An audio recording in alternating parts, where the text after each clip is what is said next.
اچھا بٹ صاحب، یہ آپ کے گلے میں ہم دیکھ رہے ہیں، آپ کو 2004 میں جنرل مشرف صاحب کے ہاتھوں آپ کو ملا ستارہ امتیاز، اور اب آپ کو ملا ہے ہلال امتیاز۔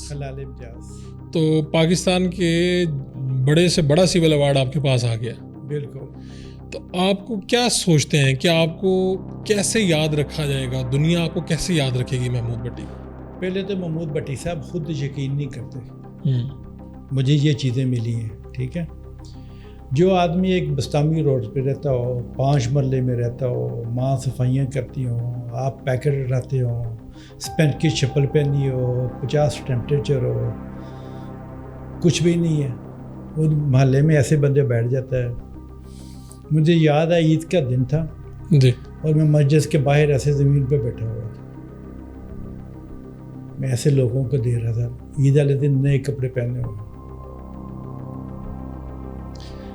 میں نے کہا ایک دن میرے پاس پیسے آئے، میں نے بھی نئے کپڑے پہننے، اور اللہ مجھے پکڑ کے فیشن میں لے گیا۔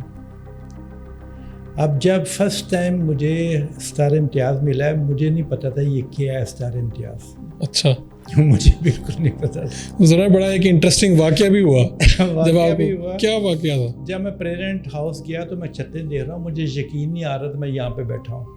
وہ بسامی روڈ یاد آ گیا؟ بسامی روڈ، اور میں کہیں بھی جا کے کہاں پہ بیٹھ گیا ہوں آ کے۔ میرے ساتھ بیٹھا ہوا تھا جمشید مارکر، بڑا امپورٹنٹ آدمی ہوتا تھا، فرینچ پاکستانی ایمبیسیڈر رہ چکا، دنیا میں بہت بڑا نام تھا اس کا۔ تو وہ میرے ساتھ، میں اس کو دیکھ رہا تھا، مجھے یقین نہیں آ رہا تھا میں اس کے ساتھ بیٹھا ہوں۔ میرے آنسو تھوڑے تھوڑے نکلنے شروع ہو گئے۔ جب مجھے ستارہ امتیاز ملا، جنرل صاحب نے پوچھا کب آئے ہو؟ میں کہ میں کل ہی آیا تھا۔ تو کتنے دن ادھر ہو؟ میں کہ 4-5 دن ادھر ہی ہوں۔ لے کے میں نے اتار دیا، وہ سارے میگزین کہتے ہیں پہنے رکھا، میں کہ میں نے جیب میں ڈال دیا پکڑ کے، مجھے یقین نہیں آ رہا مجھے ہے کیا ہے۔ جب مجھے پیرس میں ملا نا، تو پھر مجھے پتہ ہے اس کی قدر کیا ہے، اس کی قدر کیا ہے، پتہ چلی۔ جب پھر دنیا سے مجھے ملنے شروع ہو گئے، میرا نام آنا شروع ہو گیا، میڈیا پہ میں آنا شروع ہو گیا، ماشاءاللہ میری ماں کی دعاؤں سے میری نام بن گیا، عزت بن گئی۔ اب جب مجھے پتہ چلا جی مجھے حلال امتیاز ملنا ہے، تو مجھے یقین نہیں آ رہا تھا۔ جب میں وہاں پہ گیا ہوں پریزیڈنٹ ہاؤس، تو سیم پریزیڈنٹ صاحب مجھے پوچھ رہے کب آئے ہو؟ زرداری صاحب؟ ہاں ٹھیک ہے، آئی نو ویری ویل۔ کب آئے ہو؟ میں کہ میں کل ہی آیا۔ تو کتنے دن ادھر ہی؟ میں کہ 4-5 دن ہی ادھر ہی ہوں۔ تو چلے پھر دیکھتے ہیں، کوئی ملاقات کرتے ہوں، لیکن تو چینج نہیں ہوا، تو ویسے ہی پلے بوائے ہے۔ میں کہ نہیں، میرے بال سفید ہو گئے ہیں۔ واہ، تو زندگی کہاں سے کہاں بندے کو لے جاتی ہے؟ زندگی، وہی میں کہتا ہوں، زندگی آدمی کہاں سے کہاں لے جاتی ہے، لیکن سب سے امپورٹنٹ چیز وہ ہے آدمی آدھی روٹی عزت کی کھا لے، پوری نہ کھائے جو پیٹ میں درد ہو۔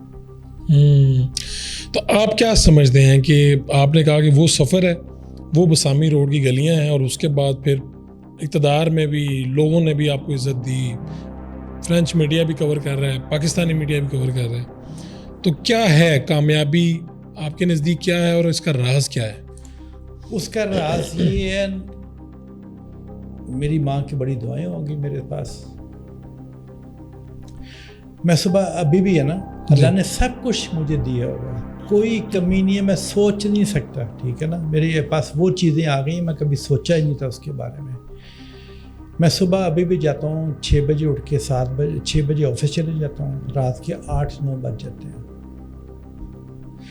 میں نے اپنا کاروبار اور اپنی دوستی مکس میں نہیں کرتا۔ وہاں پہ وہ چکر نہیں ہے جو پاکستان میں، وہ چال ہے، وہ سینڈوچ لے آیا، ڈرائیور گاڑی لگا، نہیں، وہاں پہ وہ چکر نہیں ہے۔ وہاں پہ آفس ٹائم دوست کوئی نہیں ملتے، وہاں پہ کوئی چائے شائے نہیں آتی وہاں پہ، تو وہاں پہ نا ریئل محنت کرنی پڑتی ہے۔ آپ کہہ رہے ہیں کہ آج کے دن بھی آپ اسی طرح ہی محنت کر رہے ہیں؟ بالکل۔ میں جب پیرس گیا تھا، میرے پاس ایک جیکٹ نہیں تھی، -10 ٹیمپریچر تھا، میٹرو میں سوتا تھا، میٹرو زمین پہ گاربیج ڈھونڈتا تھا کھانے کے لیے کچھ مل جائے۔ زبان آپ کو ان کی نہیں آتی، گھر آپ کے پاس نہیں ہے، پیسے آپ کے پاس نہیں ہے، کوئی کچھ نہیں ہے۔ 17 سال کی ایج ہو، آدمی نہ آگے کے نہ پیچھے کا، وہاں پہ جا کے پھر یہ جو اوورسیز پاکستانی نا یہ ان کو سمجھ آنی چاہیے ہم لوگ بڑی محنت کرتے ہیں، ایسے نہیں وہاں پہ جا کے دوستوں پہ نوٹ لگے ہیں جو گر رہے ہیں تو آپ پکڑ لیں، ٹھیک ہے نا. تو جو یہ پاکستان چھوڑ کے لوگ جاتے ہیں نا وہ بیچارے مجبور ہوتے ہیں. کئی تو دیکھو نا بوٹ میں جاتے ہیں ان کے پاس ویزے نہیں ہوتے، ان کی ڈیتھ ہو جاتی ہے، فیملیاں تباہ ہو جاتی ہیں صرف باہر جا کے. جب باہر جاتے ہیں ان کی لائف اور ٹف ہو جاتی ہے. تو آپ فرانس ہی کیوں گئے؟ اس کا انتخاب کیسے ہوا، کس طرح پہنچے؟ میرا ایک دوست ہوتا تھا پیرس میں، وہ میرے ساتھ پڑھتا ہوتا تو وہ چلے گیا وہاں پہ، اس کی رچ فیملی تھی. اس نے مجھے کیا، میں نے کہا یار میرے حالات اچھے نہیں ہیں پاکستان میں، بہت برے حالات تھے. تو جب میں کالج میں ہوتا تھا پیسے نہیں ہوتے تھے، میں بتاتا نہیں تھا، چپ کر کے میں داتا صاحب چلے جانا لنگر لینے کے لیے لین میں لگ کے. اچھا ادھر سے لنگر بھی کھایا بڑا؟ ہاں پوری دنیا کو پتہ ہے، میری بکس پہ لکھا ہوا. تو وہ جناب حالات بہت خراب سے. پھر میں نے چیزیں شیطان فیکٹری میں کام کرنا، ادھر کام کرنا، پیسے جوڑ کے. پھر اس زمانے میں ویزے نہیں ہوتے تھے، ٹھیک ہے. تو میں اس لیے میں پیرس اس کے پاس چلے گیا. اس کے پاس گیا ہوں، ایک رات اس کے پاس سویا ہوں.